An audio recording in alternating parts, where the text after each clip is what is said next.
Hello, friends. This is Chandrakant from Akulmach Technologies, and I welcome you all to this edition of Jeremy Plain Live. And without wasting any further moment, let me welcome Jeremy, who joins us from UK. Very good morning to Thank you, you very Jeremy. much. Right, it's our pleasure, Jeremy. And we have just finished our Diwali celebrations in India and the neighboring countries, and probably in UK and a lot of other countries where Indians are in large population. It's a festival of light. So while we celebrate the festival of light, I think it is very important to also discuss about the next year, how the job scenario would be, because I think it's all shattered in 2020. People were doing different kind of jobs, trying to find new jobs. So I think your inputs and your valuable insights into this arena would be very valuable for us. That's great. Happy to do so. Let's and discuss this further. Right. So in the HR arena, the jobs people used to do, for example, there are certain jobs like sales and marketing, and because of the pandemic people did not had opportunity to travel, meet the client, and the digital world has taken over that part. But then there are other industries which are very badly, severely affected, which are hospitality, for example, uh, travel, tourism, and there are a few more which requires logistics operations. So net there has been a major joblessness across the world in all countries, while there are emergence of new types of jobs. So I would like to know from you is what are the opportunities going forward now and going forward for next decade. If you can throw, based on your research, if you could throw some light on that. Yes, yeah. So I did. You just referred to it. So I did a piece of research around the shifts and transformations of human capital, and I've been working on so-called HR 4.0 for some time now, which is the digitalization of HR and how we manage our organizations and workforces. But of course, coming into 2020, many organizations were faced with all of these transformations anyway, and the pandemic has served to accelerate those, and that's it being experienced in no greater area than the human heart of our businesses. So the three major shifts, maybe before going into actually where the future is, the three major shifts that are being accelerated, of course, is the digitalization of HR. So how do we manage more remote workforces? How do we enable them? How do we support them, collaborate, communicate, all of those kind of things? But two other major shifts are happening. The first is within the workforce. And in the research that I did, which is called Blended Workforce Revolution, and the blended workforce is defined as the mix of permanent employees, independent workers, digital workers, traditional workers, remote and centrally based workers, all of this mix coming together. We predicted at that point that by 2025, that 50% of the global workforce would be made up of independent workers. What's very interesting since then, we have gone back to the research, and in probably the end of July, early August, we realized, coming back with new data, that this is accelerated to the end of 2022. So it's a big challenge at human capital level. And the third one, of course, is being impacted by that and the pandemic at the moment, which is the shift in terms of workplace and ways of working. So will we, as I think we said last week, go back to what we used to do, or will we start to look ahead at possibilities around, actually, we may not need the bricks and mortar places, the big offices. Companies like PwC, McKinsey are already saying, and some of the big banks actually are already saying, that we're going to take out 30 to 40% of our major offices because we found new ways of working. So all of these sort of shifts are revolving around and accelerating, almost slingshotting out of the other side possibility. So yes, we have had a lot of challenge. We have had joblessness. We have had worries, not just at work, but at home. And out of that worry and out of tough times comes the need to act very quickly and to do things more creatively and to find new ways forward. And this is what we're starting to see emerging now. Almost like a butterfly out of a cocoon, lots of different possibilities. And some of these trends I've been talking about are accelerating. So from a job perspective, organizations that may have been really struggling have found new ways to work, and that is protecting the employee base within them. They just may find a different mix of employees. Also, though some of those people that have lost their jobs or that had been in the past thinking, well, you know what, I think I should do something on my own, but I really don't have the courage to do it.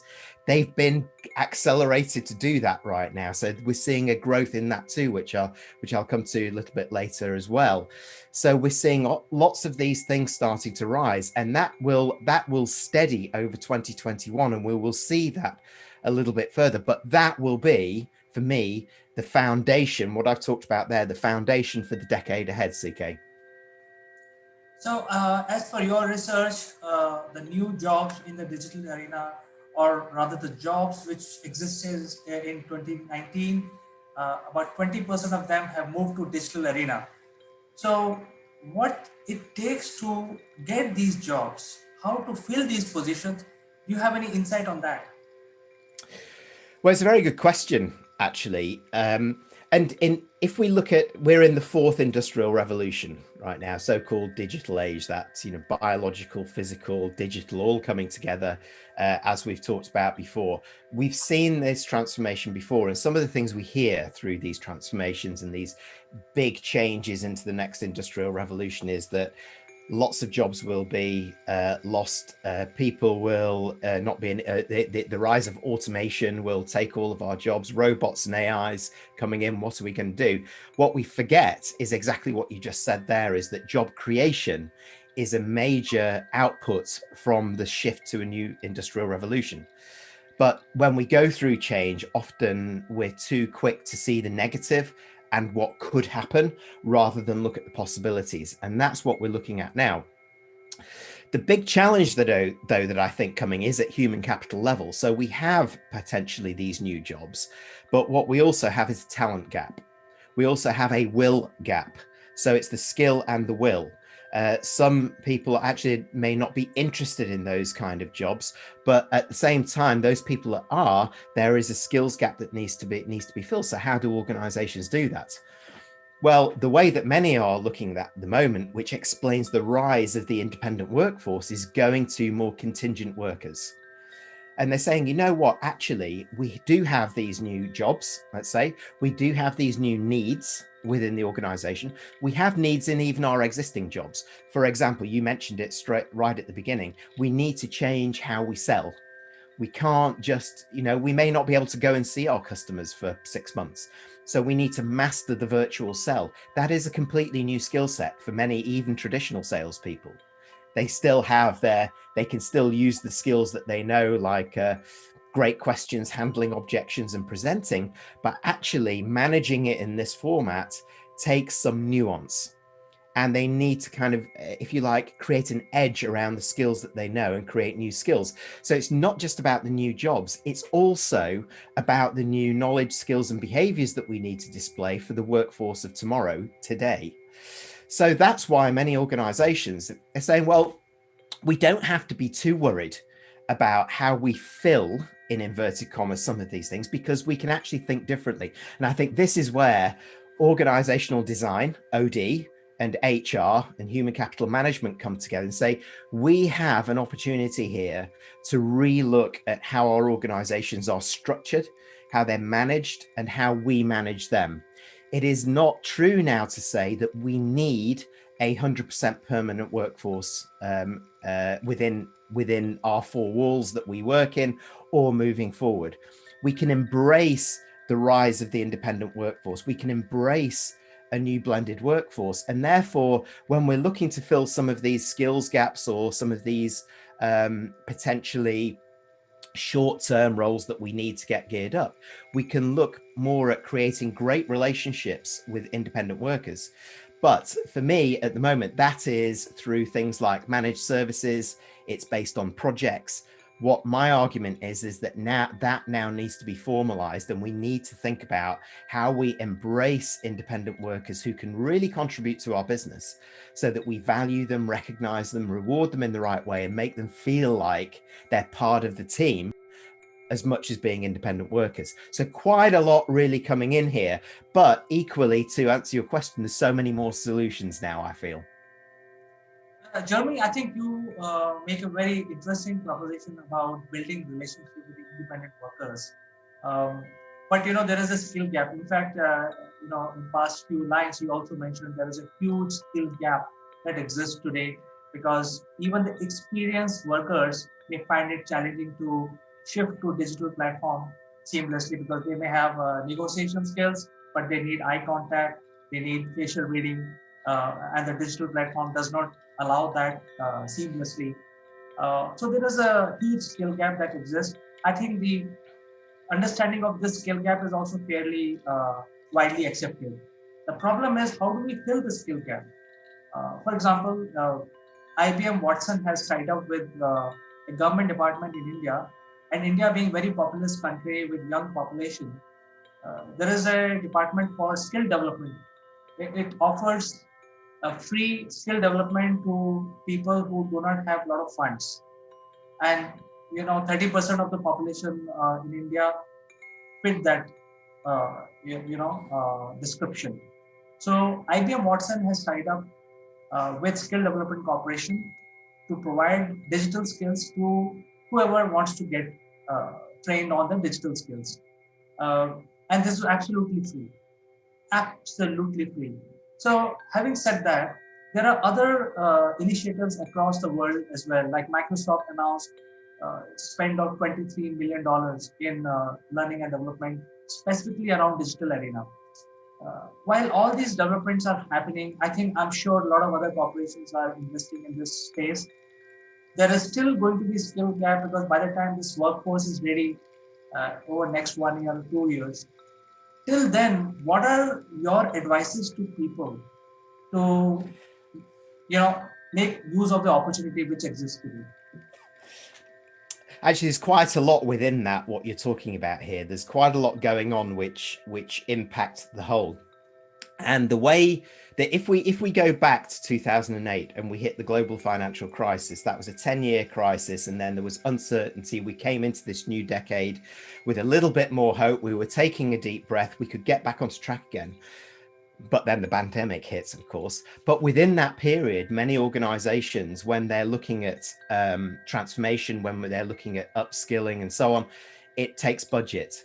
The more enlightened organizations, as you're talking about, are more attuned to putting budget aside to that. But there were many organizations that didn't. Budget moves away from things like learning and development, some nice to have HR initiatives, even some nice to have marketing initiatives at time. So what happens is that the skills development that happens either is very standardized, which may not be appropriate, but it doesn't really evolve very much. So as people are coming back into spending, after the global financial crisis, for some organizations, they're 10 years out of date. But the pace of change within this digital era is so quick. And as you pointed out before, we've got all of these gaps within our organizations, not just in terms of roles, but also how we do things differently for the new era. And that came home to roost for many organizations when March hit this year, and we realized that this was not going to go away. So marketing needed to very quickly digitalize. What does it mean now getting our message out there differently? Sales, as I talked about, finance, HR, you name it, the whole thing needed to upskill themselves before they could upskill the organization. Then add that to the previous point that you said, is that, but we need people in these really key roles. How are we going to get them? And some organizations realize that actually, because the supply is so low, but the demand is so high, they're going to cost a lot of money. And we can't afford to do that. So how do we do things differently? We need to find somebody who's skilled in it, but we need to probably look at different ways of bringing it into the business. And that then explains partly how the independent workforce is growing so quickly. But the very interesting point about that, CK, is that in the last 2 years, the population, so this is according to the research, the Blended Workforce Revolution, which I launched earlier this year, which you'll be able to find on my website. I think you're going to put the link on for people to download it for free, the paper, if you're interested, is that we found that the generation making the biggest shift to independent working was Generation X. That's my generation. And your generation, yes. So we're both X's, and we've both made it to the top of the organizations that we worked with before. I was one of the senior leadership team within the global business that I was in before. But like many Gen Xers, I looked into my organization. I said, you know what? I don't want to take over this business. We have not transformed quick enough. I've got a big problem if I take over this business. I'm not up for it. I can do this better from the outside. So what's even more fascinating than that is that I'm now able to have retained jobs, 2 or 3 retained jobs with different companies doing more or less the same role, helping them at a very senior level in a very niche way, potentially, whether it be around skills, around digital, around the new roles that are there, helping them refine their organizational structure. But in a moment of time that A, they can afford, and B, that we can get the best value out of. So Gen X's are making that move. So it actually compounds the issue that you're talking about in some ways, as well as providing a solution. On one level, I can actually do things differently now as an organization. I don't have to have a permanent person. I can pick an independent person. However, if I'm losing my leaders in waiting in the organization, I've got a big skills gap there. This is where a lot of the 20th century businesses who haven't got into 21st century thinking yet, as we talked about last week, are really struggling, because they're thinking in the way that they used to think about, not in the way that they need to think about now, and thinking about changing the complete structure of the organization, unleashing capabilities around the organization, but also embracing as part of their workforce people that can come in for the short term, for independent work, for project work at a very senior level, as much as very kind of, if you like, project digital IT work that they're traditionally used for. So quite a lot to think about. Right. So it is not easier for the IT companies to transition to digital arena quite easily. But there are other works of life which will find very challenging to shift in the new world. Things like production, things like operations. What is your advice to these kind of people? Yeah.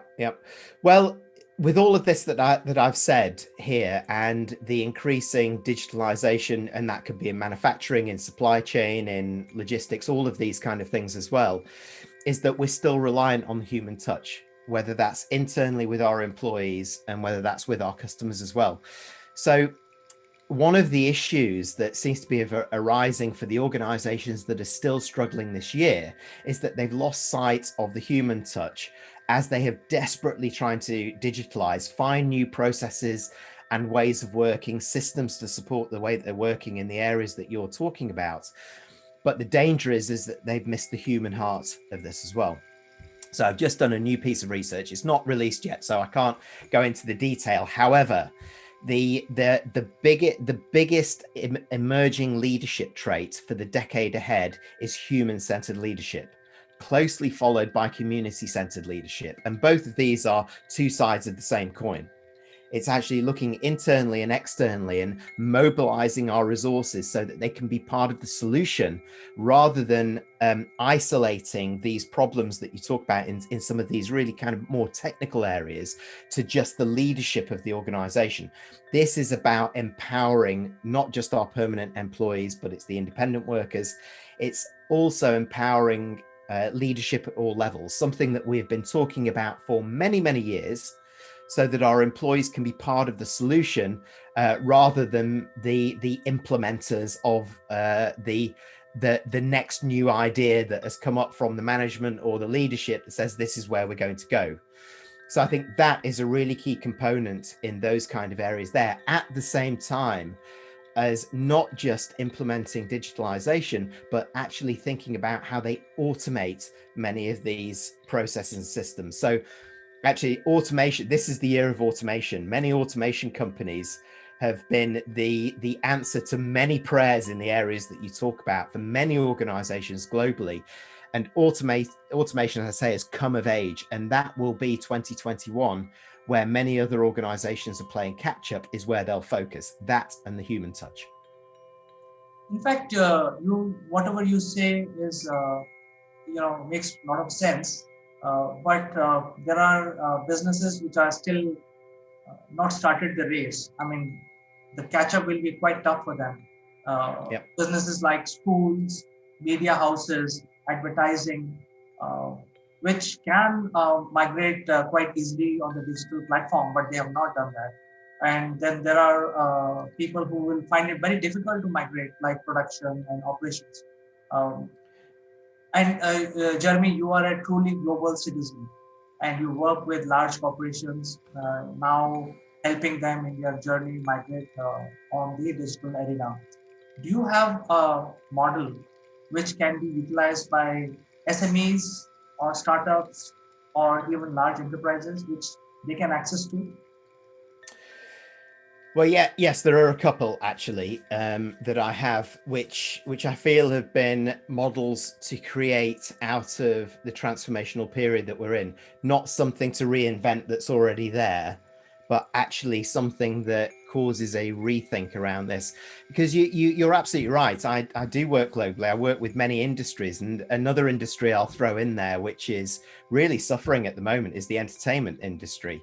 So we talked about, MICE, tourism, leisure, hospitality, but entertainment as well. So think about the how we experience going to the movies. The industry growing around this. It's not just the movie theaters, it's what comes into them as the product as well, movie making, TV making, and the rapid evolution now of how movies may be released in the future to drive the kind of revenues. So those big studios that didn't have relationships with the major new streaming partners like Hulu, Netflix, Amazon Prime, all of these kind of things, are struggling to think about the kind of partnerships that can get their product to market now. They're having to rethink their whole thing because this never came into their mind. So while movies like Tenet were really the test case for could this work in a new way of experience movies at the cinema, it made around $400 million, which was probably about $1 billion less than it should have done normally. But they're calling that a success now. Whereas something like the film released on Amazon Prime a couple of weeks ago, Borat 2, has caused, from Sacha Baron Cohen, has caused an absolute sensation and is now being measured in a very different way in terms of audience uptake, viewerships, and so on for Amazon Prime, and what that actually means from a money perspective. So it's at macro level, industries are having to rethink how their relationship with their customers, with how they look at usership, revenue, how they're going to measure margin. Underpinning all of that, though, there needs to be a new approach with how we manage this changing face that I've talked about, the digitalization, the workforce, the workplace. So there is a model that I created at digital level, which is the ticking clock, which I think I may have mentioned in one of our previous discussions, which is around how to help organizations who are still struggling to rapidly digitalize so that they don't lose the human touch, but they actually can enable the most appropriate technologies. But for much of what we've been talking about today, still organizations are traditionally structured with a human capital management approach, which is from yesterday and is not appropriate for tomorrow. So I've come up with something called Gig HR, which is really a framework for today. It's not a framework, actually, it's a manifesto. It's a new manifesto for human capital management, which looks at this differently. It looks at the need of organizations with their permanent workforce, but the trend that 50% of our workforce will be made up of independent workers within 2 years. our current human capital management structure does not allow us to manage that in a way. So my approach for gig HR is to think about, so how do we underpin this new structure with thinking about the cultural aspects that need to be in place when you're managing a permanent and an independent workforce? And then what are the rules, the tools that need to be in place, the new skills, and how do we actually engage and create those thrills for our workforce, whether permanent or employees? And then if I kind of wrap that all around something else, it's then how do we protect them in an era of rapid change, digitalization, particularly learning from this year with well-being at the center. So gig HR recognizes that many organizations will have a very mixed workforce, or a blended workforce, as I like to call it.